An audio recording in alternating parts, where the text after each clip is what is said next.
Hello, I'm Dr. Gloria Horsley. And I'm her daughter, Dr. Heidi Horsley.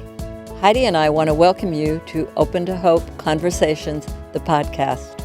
We believe that the greatest gift you can give yourself after a loss is hope, using this moment to connect with others who have not only survived but thrived. So let's get started.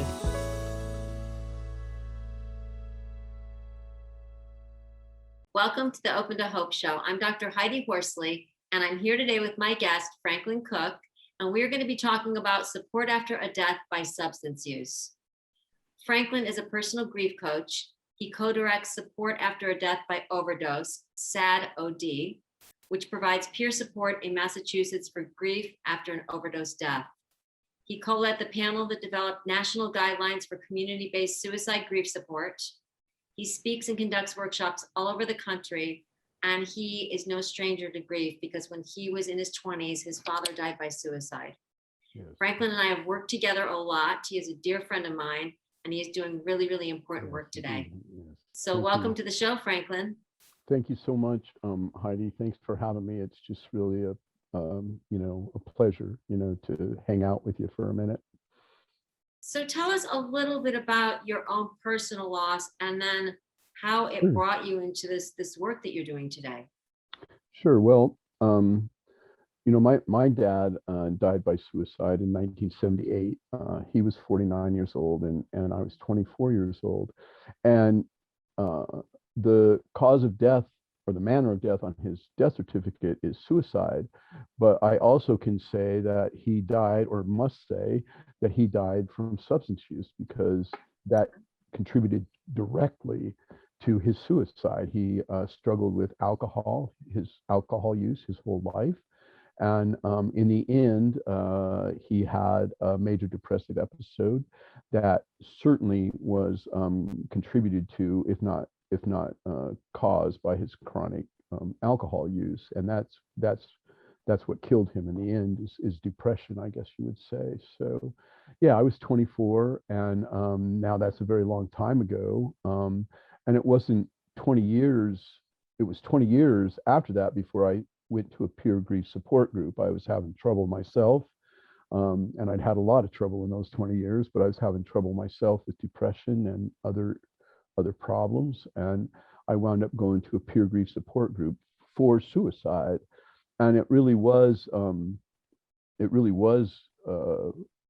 know if it's life-changing in that moment, but it didn't take long for it to be life-changing. And ever since then, that was in 1999, I've been an advocate for peer grief support. And I have worked, with dedication, to bring peer grief help to people who have died by suicide.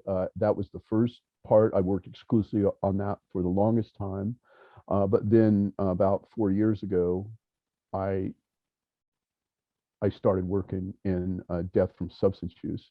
And that is mostly what I do now, although I continue to do groups and other support with suicide loss survivors. So, and part of my story about landing in substance use death, Heidi, is there are a lot of audiences affected by substance use death, but there are three most affected. Of course, families, family members are affected, and people who are on the frontline care providers. Okay, it has been for a long time, and we're way more familiar with this now with the opioid epidemic and what's happening to those care providers. But for years, the frontline care providers have been kind of not noticed, who work on the front lines of the opioid epidemic. And that is a serious business, and they're heavily affected, many of them, by the fatalities they're exposed to. And then finally, people who themselves either struggle with alcohol or other drugs or are in recovery, then they are affected. And what landed me here is I'm in all three audiences, so it has been, as far as peer grief help goes, or peer help, it's been just a real amazing experience for me to be involved in this. Well, I want to say that, thankfully, there's now been research done that shows the things that help the most after traumatic losses are peer support and adaptive coping skills. And Yeah. you know that because this is what helped you. And this is how we get research, by studying people that have gone through these things like me and you. And, I know that you've also done work with the Compassionate Friends, which is a peer-to-peer support organization, and TAPS, Yes. the Tragedy Assistance Program for Survivors, which is a peer-to-peer organization. Yep. So I could not agree with you more. Peer support is so important and so needed when you've had a loss. Yeah. I also wanted to talk a little bit about SADOD, which is a phenomenal, organization that you've set up here. Support After a Death by Overdose. For all of you out there, please go and visit this site, because you are a clearinghouse and have a wealth of information out there, which I was not aware of until I got on your site. And one of the things, you've got articles, you've got blogs, you've got, what else? Yep. What else is going on in there? I've got to get my. Well, so SADOD.org, please go check it out. Basically, those three audiences I just talked about, when you go to the front page, there's 3 different portals that you can just go down if you're in any of those audiences, and then a whole domain, a whole, I don't want to say world because it's not that large, but a whole space opens up for you, is how it works. And I guess it's important to note that SADOD itself is funded by the Bureau of Substance Addiction Services in Massachusetts, and right now we only serve Massachusetts, although people have been coming ever since the pandemic to some of our virtual groups, because the border has disappeared on a lot of things because of COVID, because of virtual help. But so really there are 2 things that are going on. SADOD is working in Massachusetts to really help those 3 audiences, and the part that I am most focused on right now is peer grief help, and the part that my partners are most focused on right now is frontline care provider support. Although we're all mixed up, it's not like there's a boundary between the 2, but that's how it's working right now. We have the website, we have a newsletter. Please go to Honoring the Many, honoringthemany.org. That is a national thing associated with it. So you can go there and honor your loved one, and it's so honoringthemany.org is definitely something that that people might be interested in. So Franklin, what about peer support? You found it helpful professionally, personally, you've seen it work. Why do you think peer support helps people heal after a loss and after substance use loss? Even if a person is not a peer supporter, we know this pretty much universally, that if someone has had an experience, especially a bad experience like I've had, and I am suffering, that if that person, has any aptitude at all for just putting their arm around me and not doing much more except for listening to me and saying, yep, here's what happened to me briefly, but then focusing on me. People do that all the time. That's peer support, and it's valuable just for those basic reasons that a peer supporter can, we say, put your arm around a person. Well, all service providers try to do that, but there are ways in which a peer supporter can have a more person-to-person relationship than client-to-professional relationship. So that's just one thing. It really is a person-to-person relationship. The person can see that they're not alone. A peer helper's main job is to listen well and to hold a space for the person to grieve. A peer grief helper listens wholeheartedly and holds a space where a person can find their way through their own grief in their own way. You have to find your own way, but you don't have to do it alone. I like this, and I like the premise. You're not trying to Yeah. fix it. You're not trying to give advice. You're trying to walk with that person through their journey. And like you said, hold the space for them. You must assume a posture of not knowing, I not like that. knowing. We can never fully know anybody else's journey. And I tell people, I know a lot about grief, but I don't know anything about your grief. And that, you know, and again, it's the hardest thing for me, you know, not to get myself in the middle of things, but that's basically what peer grief help is about. Franklin, what is unique about losing somebody by substance use? Substance use is terribly stigmatized, that it's the people's own fault. It's because, you know, if you lose your child, then, you know, that's because you didn't raise them right, or, you know, you messed up, or, you know, there's just like, those are just minor pieces of it. There is true discrimination and prejudice against people who have substance use. That stigma is part of it, because all of that gets passed on. Well, it's already there for the parents. Let's just talk about parents. For the parents of someone who's struggled for a long time, they're already stigmatized, and they're real familiar with that. And then when their person dies, the stigma that was directed onto the person, and this is kind of metaphorical more than literal, but it comes over to the bereaved person, you know, and that stigma is transferred.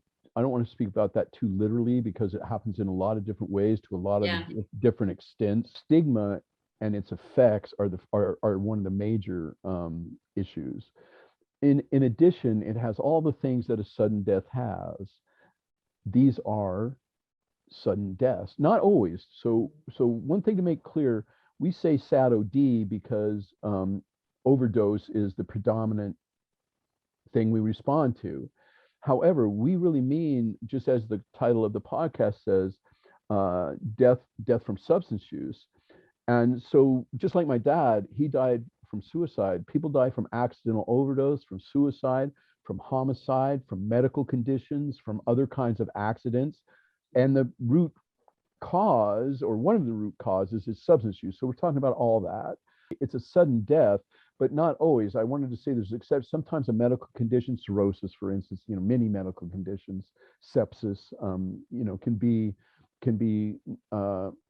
not as much of a sudden death, but basically sudden death and the trauma that goes with that. The emotions, although these are common to all grief, you know, there are some that are accentuated. Sometimes guilt is accentuated. Sometimes shame is accentuated. Sometimes blame is accentuated. Anger, good to understand that there are about 10 things, you know, and that those come in all different varieties and patterns, and that not everybody experiences that either. But there is a matrix of emotions that really exacerbate a person's grief when their person died by substance use. Given that you've gone through this journey and now are there to support other people, what have you learned along the way that you wish you knew when you were in your 20s and your dad had just died? The first thing I learned that I wish I knew was that it wasn't that good for me to drink and drug at my grief. You know, and I did that for 12 more years after my dad died. So that's number one. If you're struggling with alcohol or other drugs yourself, or mental illness yourself, or whatever your issues are, that your basic psychological needs are not getting met, you know, that's really important, you know, to realize that you're a whole person, you know, and it's not just about grief. Bereaved people are whole people. And I am a whole person. I'm not just an addict. I'm not just a person whose father killed himself. I'm much more than that. I could go on and on a little bit about what I wish I had known about grief, because I will tell you, I hadn't really thought about it this way, Heidi, but I was as ignorant as a person could be.